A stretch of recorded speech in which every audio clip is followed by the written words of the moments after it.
What's up, YouTube? I just wanted to talk about this trailer we see behind me for a minute.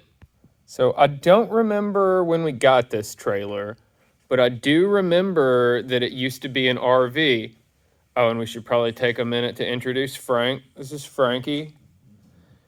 His 7-year-old French bulldog. He's got a little spinal thing going on. He's on some medication for it. He used to actually be in a wheelchair. He couldn't walk at all. He's getting around pretty good now. So, it used to be an RV, and I remember my dad doing the conversion when I was a child. I remember him wanting a trailer,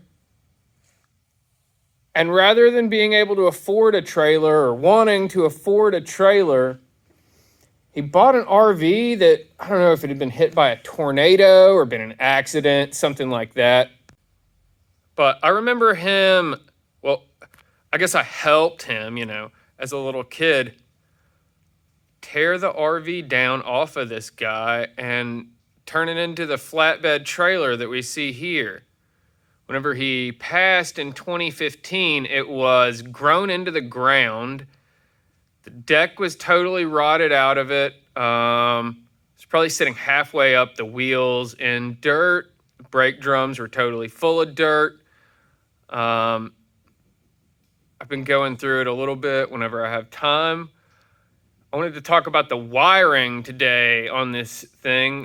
Wiring a trailer with the RV plug, the brakes, the lights. It's kind of I don't know, I hadn't done it before. I had to build the harness totally from scratch. There was no wiring on this thing, just brakes. There were no lights. The brakes were not hooked up.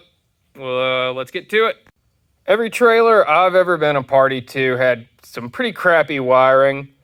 We wanted to do a little better here. I didn't want to have to fool with it every time I want to pull the trailer one day in the future. So did the RV connector with the 7-pin grounded to the frame here, and then 7 conductor sheathed solid copper 14 gauge runs to maybe here inside the sheathing. The run, actually the wiring, some of it goes all the way through the conduit and straight out to that back brake, but this outer black, it fits pretty nicely right into the conduit. I will silicone that later. So there's a lot of wiring, right? Like we get here and we have all the wiring that has to go over there. And then we have the wiring that has to go back there. We have this brake. So I was like kind of puzzled. And then I decided that these wet location junction boxes and this waterproof PVC would kind of facilitate that, or waterproof conduits, flexible conduit. Anywhere that there's something like this, I'm gonna actually silicone the wire. Just throw a little silicone in there. Anywhere that there is a splice, out somewhere, I used these solder seal connectors. They work pretty well.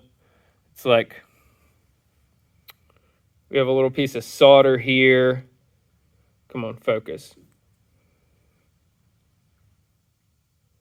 This crimp connector actually melts into solder. This is all heat shrink, and these 2 little blue stripes are glue. So it makes a waterproof solder connection whenever you use these.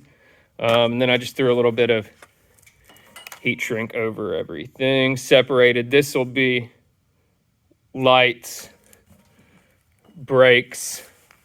And I'll show you real quick what I did inside the box, right? The boxes are the metal ones, so it's another ground point into the frame.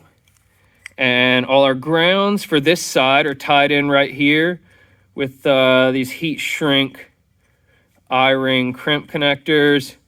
And then everywhere that I had a bunch of wires, like more than 2 coming together, right? Because we have blue brake supply coming from the far side, and then we have to go out to both brakes on this side.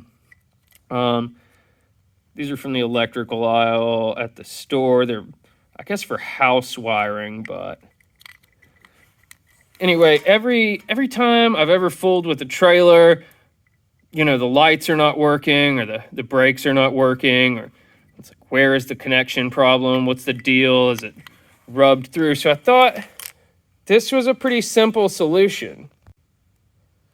So then the ones that run all the way out the back, you know, there will be brakes, lights, both coming out of those, and I'll just throw a little bit of silicone in there, seal up the end. I think that should work pretty well to keep the wiring kind of insulated, dry, not frayed. Then everywhere, once we come out of the conduit, we just go into regular automotive conduit to protect things. I'll retain this to the rail somehow. And so here we are. We got this box mounted underneath this frame rail. We got the lid on. We got front brakes, and we're working on the run to the back here. So I just wanted to talk for a second about how I did that wiring. Hope it helps somebody. It was a bit of a puzzle for me before I figured out what I was going to do, and I think this worked out pretty well, so I just wanted to share it. Thanks a lot. Have a great day.